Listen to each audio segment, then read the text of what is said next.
Il y a plusieurs passages dans la Bible qui indiquent que Dieu pardonne et oublie notre péché.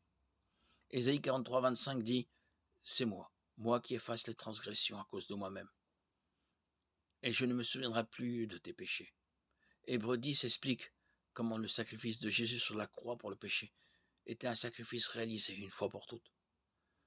Contrairement au système sacrificiel de l'Ancien Testament dans lequel des sacrifices étaient continuellement offerts pour le péché, Jésus a payé une fois pour le péché.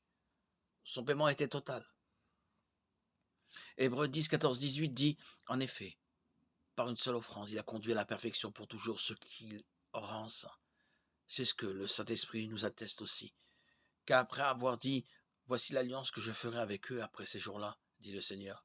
Je mettrai mes lois dans leur cœur et je les écrirai dans leur esprit. » Il ajoute « Je ne me souviendrai plus de leurs péchés, ni de leurs fautes. » Or, là où il y a pardon des péchés, il n'y a plus à présenter d'offrande pour le péché. À la lecture de ces passages, il est évident que Dieu ne se souvient pas de nos péchés. Cependant, le fait que Dieu ne se souvienne plus n'est pas ce que nous considérons habituellement comme un oubli. Dieu est omniscient, il sait tout et il n'oublie rien.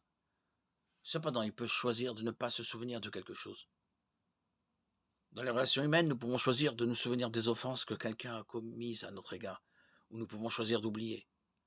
Pour pardonner à quelqu'un, nous devons souvent chasser de notre esprit les souvenirs douloureux. Nous n'oublions pas réellement le péché. Ce n'est pas que nous sommes incapables de nous souvenir de nos offenses, mais nous choisissons de l'ignorer. Le pardon nous empêche de ressasser les problèmes du passé.